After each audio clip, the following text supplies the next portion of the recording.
Que la paix et la grâce vous soient données de la part de Dieu notre Père et de Jésus-Christ notre Sauveur. Amen. Chers frères et sœurs, par la grâce de Dieu, nous sommes tous vivants et nous devrions le remercier pour cela. Alors, à travers ce culte en ligne, nous allons le louer. Nous nous apprêtons aussi à recevoir son réconfort. Je vous invite donc à vous unir à ce culte d'adoration. Notre thème de la semaine est « Avec Christ, servons en prière ».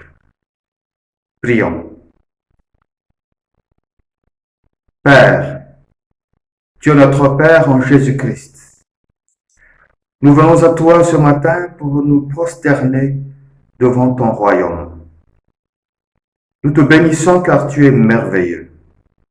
Merci pour ton amour sans limite. Merci pour la paix que tu nous as offerte. Merci pour la liberté. Merci pour la santé et le pain quotidien. Merci pour le miracle de chaque jour. Merci pour les gestes et les mots d'amour. Merci pour tout ce qui nous aide à vivre, malgré les souffrances et les difficultés. Merci pour tous ceux que nous aimons et qui nous aiment. Et que ces nombreux merci se transforment en une immense action de grâce à ton honneur. Viens nous purifier, Seigneur. Viens nous parler. Dans le nom de Jésus. Amen. Bénis l'Éternel, ô mon âme, et glorifie son nom. Chante plus que jamais, ô mon âme, je glorifierai ton nom. Voici l'aurore, le jour se lève, tout à nouveau je veux chanter, malgré les circonstances et ce qui pourrait m'attendre. Le soir encore, je te chanterai. Oui, bénis l'Éternel, ô mon âme, et glorifie son nom. Chante plus que jamais, ô mon âme, je glorifierai ton nom. Tu es bonté, lent à la colère, ton nom est grand et ton cœur est bon. Pour tes bienfaits je chanterai sans cesse. Sans nombre sont les raisons de mon cœur.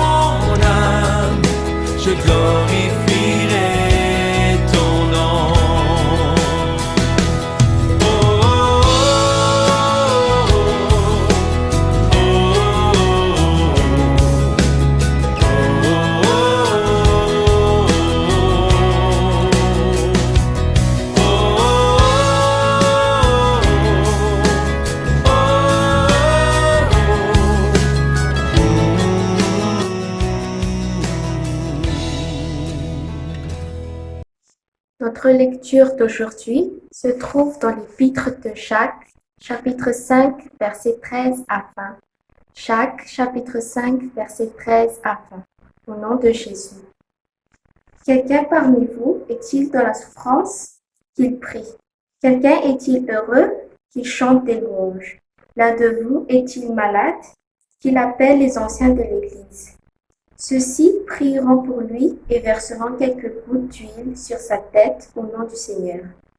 Une telle prière, faite avec foi, sauvera le malade, le Seigneur le remettra debout et les péchés qu'il a commis lui seront pardonnés. Confessez donc vos péchés les uns les autres et priez les uns pour les autres afin d'être guéris. La prière fervente d'une personne juste a une grande efficacité. Élie était un homme semblable à nous.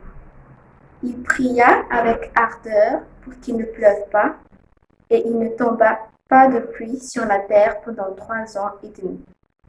Puis il pria de nouveau, alors le ciel donna de la pluie, et la terre produisit ses récoltes. Mes frères, si l'un de vous s'est éloigné de la vérité, et qu'un autre l'y ramène, rappelez-vous ceci. Celui qui ramène un pécheur du chemin où il s'est garé, le sauvera de la mort et obtiendra le pardon d'un grand nombre de péchés. Amen.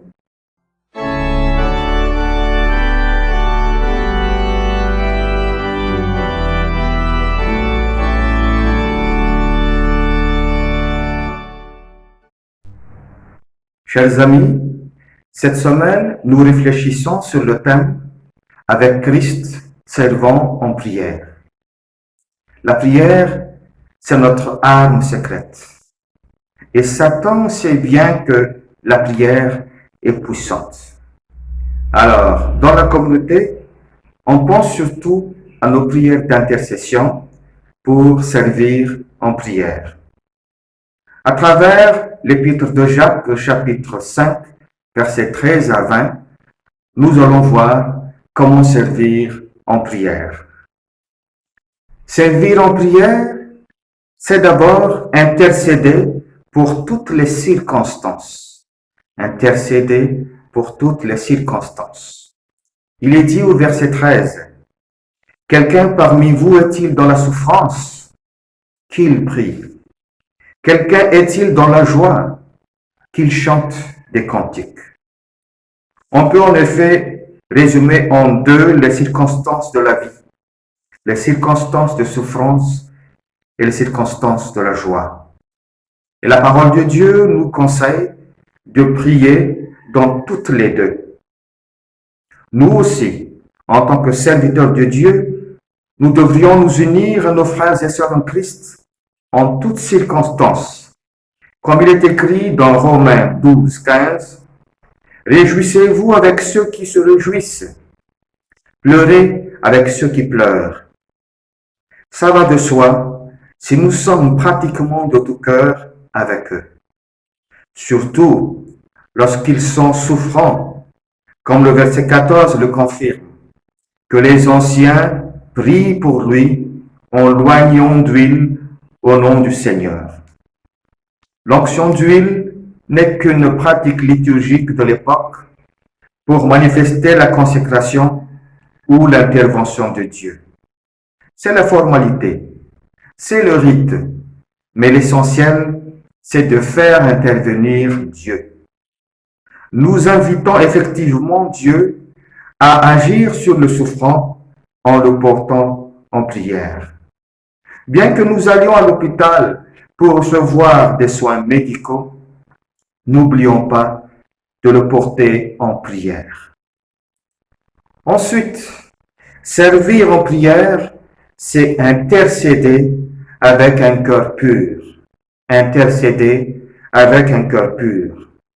Le verset 16 nous dit, « Confessez donc vos péchés les uns aux autres et priez les uns pour les autres. » Il faut avouer qu'intercéder pour quelqu'un dépend aussi de l'état de la relation avec lui. Comment prier pour quelqu'un pour qui nous sommes encore indifférents, pour qui nous éprouvons encore de la haine? Ce sera sûrement une prière pharisienne et vaine. Alors, lui confesser nos fautes, s'il y en a, et surtout le pardonner, sont une nécessité. Ainsi, nos cœurs deviennent purs. Ainsi, nous aurons le même état d'âme que le Seigneur, c'est-à-dire éprouver de la compassion et de la pitié envers les nécessiteux. C'est ça, intercéder avec un cœur pur et prier avec efficacité. On n'est pas tout le temps obligé de se rencontrer pour pardonner. Nous devrions le faire sincèrement dans le cœur pour se libérer nous-mêmes. Je vous le dis, c'est un privilège que le Seigneur nous donne, car de cette manière, nous sommes devenus libres de toute chaîne de haine et de rancune. Et c'est seulement de cette manière que notre prière d'intercession devient fervente, juste et efficace, comme indiqué au verset 16. Chers frères et sœurs, prier les uns pour les autres nous unit et nous fortifie dans notre cheminement avec Christ. Alors, pratiquez-le et vous verrez l'intervention de Dieu. Servir en prière, c'est aussi intercéder avec persévérance. Intercéder avec persévérance. Pour nous encourager à persévérer dans la prière, Jacques présente l'exemple remarquable d'Élie, qui a prié avec persévérance. C'est pourquoi sa prière a pu suspendre la pluie pendant 3 ans et demi. Et l'a fait tomber après. Par contre, Élie était semblable à nous, avec ses défaillances et ses faiblesses. Versets 17 et 18. Je vous rassure, la persévérance dans la prière finira toujours par payer. La persévérance nous apprend aussi à être humble dans nos prières, car prier, c'est demander à Dieu. Nous devrions reconnaître que c'est lui qui exauce à sa manière et en son temps. Nous devrions nous soumettre à chaque fois à sa volonté. Reconnaître que notre Père sait de quoi nous avons besoin avant que nous le lui demandions. On ne peut pas commander ni dicter la réponse de Dieu. Et c'est là que notre obéissance et notre persévérance entrent en jeu. Souvenons-nous de la persévérance de Monique, la mère de Saint Augustin, dans la prière. En effet, son fils, Augustin, était un garçon turbulent, fêtard et voleur. Alors, pendant des années, Monique, sa mère, a prié sans relâche pour la conversion de son fils. Elle a toujours prié pour lui sans jamais recevoir un seul signe que ses prières ont été entendues. Finalement, Augustin est converti. Il est devenu même évêque de l'Église. Depuis, Monique est devenue une mère chrétienne exemplaire. Chers frères et sœurs, Dieu est toujours à notre écoute. Et ça tient toujours ce qui est écrit aux 2 Pierre, chapitre 3, verset 9. Le Seigneur ne tarde pas dans l'accomplissement de la promesse, comme quelques-uns le croient, mais il use de patience envers vous. Alors, ne vous découragez pas, soyez persévérants. Enfin, servir en prière, c'est intercéder pour le retour des égarés. Intercéder pour le retour des égarés.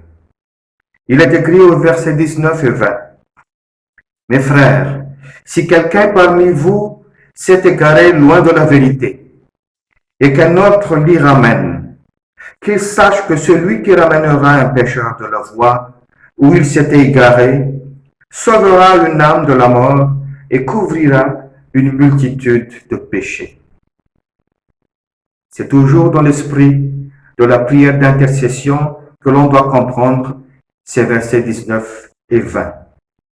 On ne peut pas ramener effectivement quelqu'un à Dieu, ni par la force, ni par des arguments. Nos propos et gestes devraient toujours être précédés et accompagnés par des prières. Une prière qui demande l'intervention de Dieu. Et Jésus l'a bien dit d'ailleurs, nul ne peut venir à moi si le Père qui m'a envoyé ne l'attire. Chers amis, nous pouvons constater que beaucoup se sont égarés de Dieu. Beaucoup se sont égarés dans notre communauté actuellement. Et cette situation nous attriste, peut-être nous affaiblit même. Alors, introduisons systématiquement dans nos prières d'intercession le retour des égarés, la conversion des athées, car c'est un devoir et c'est notre première sacerdoce. Le verset 20 nous rappelle aussi que celui qui ramènera un pécheur de la voie où il s'était égaré sauvera une âme de la mort et couvrira une multitude de péchés. Comme c'est réconfortant de le savoir. Quelle noble tâche! Nous pouvons constater combien la prière change le cours de la vie d'une personne, combien la prière transforme la vie d'une personne radicalement. Alors, bon courage et bonne prière à tous. Chers frères et sœurs, commencez à servir en prière, car c'est la clé de notre réussite. Soyez sincères, fervents et persévérants, car Dieu nous écoute. Souvenez-vous que nous ne sommes pas seuls dans nos prières d'intercession. Et Jésus-Christ, notre Seigneur, est à la droite du Père. Il intercède aussi pour nous. Alors, avec Christ, servons en prière. Amen. Qu'il fait bon à ton service, Jésus mon sauveur, qu'il est tout le sacrifice que t'offre mon cœur. Oh Jésus, prends ma vie, elle est toute à toi. Et dans ta grâce infinie, tu m'en gardes moi. Mon désir, mon vœu suprême, c'est la sainteté. Rien je ne veux et je n'aime que ta volonté. Oh Jésus, prends ma vie, elle est toute à toi. Et dans ta grâce infinie, tu m'en gardes moi. Unissons-nous dans la prière d'intercession. Merci Père de nous avoir rappelé l'importance et la puissance de nos prières d'intercession. Fortifie alors tous tes serviteurs pour qu'ils puissent bien te servir en prière. Bénis tous les différents responsables dans la tâche que tu leur confies.